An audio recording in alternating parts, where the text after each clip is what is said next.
So I was in New York, the hotel room key, thought it was cool, put it around my necklace, got compliments on it. One day, I met this young couple that was living in a dumpster in a cardboard box. And so yeah. I have to stop there. Yeah. How did you meet this young couple living in a dumpster? Because that's not usually when I'm out meeting new people, those aren't necessarily the people I run into. Your new friends. Yeah. Well, I think because I grew up going to youth group, that was normal for me. I was always going up to people experiencing homelessness, buying food, striking up conversation, just seeing how we could help. And we would do it as a youth group all the time. So it was really normal for me. So actually the movie that I did with Bree, the other guy in the movie, Ryan Hansen, an actor, he and his wife were showing this documentary. Do you remember Invisible Children? It was like the first, Coney 2012 or something, the first viral video ever. And so that's like their family. And so they were showing an Invisible Children screening at their church on Hollywood Boulevard. So I went and I left bawling my eyes out. It was like a scene from a movie. It was raining. I was crying, so impacted by this documentary of everything that was happening in Africa and what was happening to these kids. And I walked out the building, and I was crying. And I was like, God, what else can I do to help people? Like, what else can I do? Because it was so intense. And it just made me see that there was so much in the world that people needed to be helping with it. What are they going to do? What are they going to do? What are they going to do? And we have so much privilege here, and it feels like from growing up here and seeing so much privilege, it felt so wrong and unjust that no one is doing anything with all of this privilege when there's so much need in the world. So right when I walked out of church on Hollywood Boulevard, I saw this young couple living in a dumpster in a cardboard box, and they were holding up a sign that said ugly, broke, and hungry. And it looked like a love your flaws sign, because of the word ugly and the way that it was written kind of on a dirty old piece of paper with a Sharpie marker, just like everything else was that we made. And I said, why does your sign say that? What's your story? And kind of got their life story like I normally would do. And I ended up, I just fell in love with them. And I was like, you know what? Are you guys hungry? Can I get you some food? And I was like, you know what? Actually, do you want to go to dinner? And I canceled my plans that night. I think I had acting class or something. Canceled my plans, took them to dinner. We walked to Kitchen 24 on Cahuenga, right here, a few blocks away, and had no motive. I wasn't thinking like, I'm going to start a social enterprise business. It was just about human connection and meeting people where they're at and just loving on people and trying to help, even if it's just buying a meal. And so had dinner. 2 hours into the meal, I said to the girl, Sarah, I like your necklace. And she said, oh, thanks. I like making jewelry. And I had my aha moment. I said, oh, you're the missing link to the Giving Keys. Do you guys want to be my business partners? And they were like, what? Who is this crazy lady? But okay.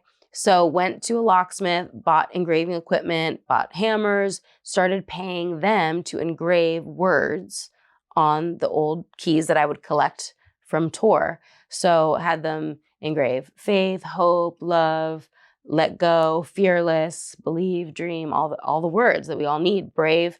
My little boy, his name is Brave, by the way. And my little girl, her name's Love. Oh. Very on brand. Oh, that's wonderful. Yeah. So then little by little started making those, and then I would pay them. I would sell them on tour with my merch and all my CDs. But then the Giving Keys started selling out more than my CDs. Mm-hmm. So I was like, okay, well, thank you for coming to my show, buying all these freaking key necklaces. But I knew people were really resonating with the words. So came up with a pay it forward concept, get a word you need, own your word, but then pass it on, pay it forward to someone you feel needs it more than you.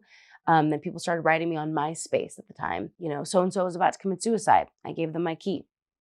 So-and-so has cancer. I gave them my key. So-and-so's going through a divorce. I gave them my key. So made a website so people could write the stories on there. Fast forward to Rob and Sarah saved up enough money. They started staying in a motel. Then they got their own apartment. Then fast forward to doing this work for over a decade. We ended up employing over 150 people that were trying to transition out of homelessness to make all of our products. I have so many questions. I'm so impressed. I'm just like floored with the whole story. Can you tell me a little more about Rob and Sarah's story? How did they become homeless? Yes. So many people often have assumptions, which I understand for sure, but they were actually raised that way. Rob's parents were also experiencing homelessness, living under a bridge, and Rob was basically raised under a bridge in San Diego. And everyone's wanting to be respectful and use proper words that aren't offensive. And Rob and Sarah would like to call themselves travelers, which I love. I've heard that like in the train hopping community, which they literally are. But and he was really into that as well. Okay. Yeah. And then how did he meet Sarah? They met on the street, and then they fell in love. They were together for a long time. Then they broke up, but they're back together now. I'm really excited about it. But Rob started working at a restaurant. And then Sarah has been working at the San Diego Zoo. How great is that? So they moved back to San Diego, and that's a wonderful story. Yeah. Because it sounds like they got, probably some pride and job skills from working for you. Sure. So how would you go about employing people experiencing homelessness? Because it must be a difficult HR hunt. Right. Yeah. So the first few years, it was just me going up to people on the street and kind of trying to almost recreate that special magic with Rob and Sarah. And it was, hit or miss. I feel like I have pretty good discernment from growing up in Los Angeles, where I can see someone and I'm like, this is a safe situation or this is not a safe situation. Because there's so much gold and potential in people that are living on the streets that people are passing them by every day and have all these judgments and I understand.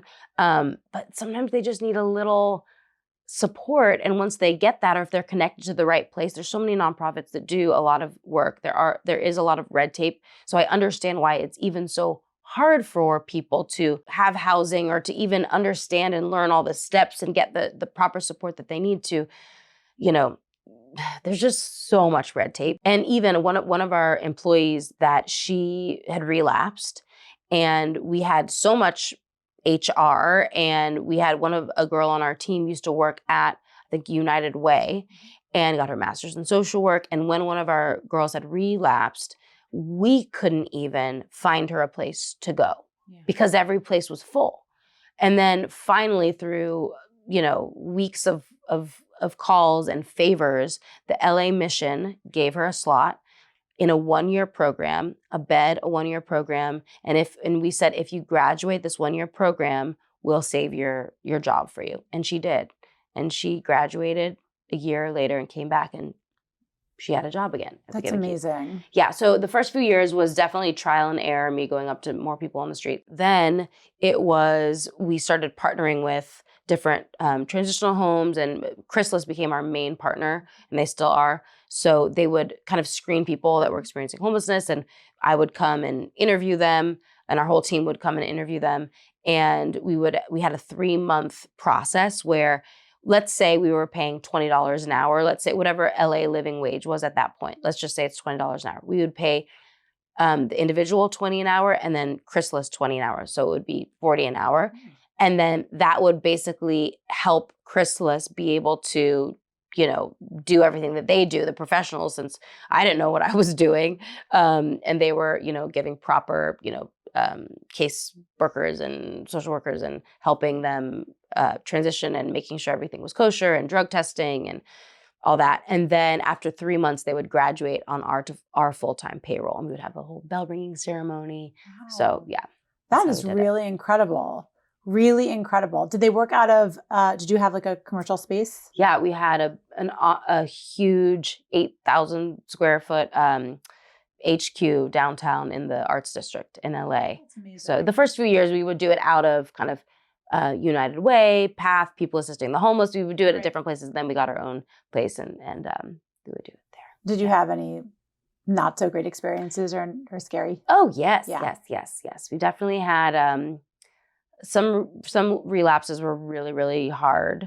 We had one person that was with us for years who ended up one time bringing a gun to work, and he was very upset, and that was a very terrifying day. And the cops were called, and then we had security after that. And yeah, there was definitely a lot of trauma that came from that work. And I think once I became a mom, a lot of things changed, because before I had kids, I was like diehard, like I want to change the world and help people and all that, which that's still in me, but it's different now that I'm a mom.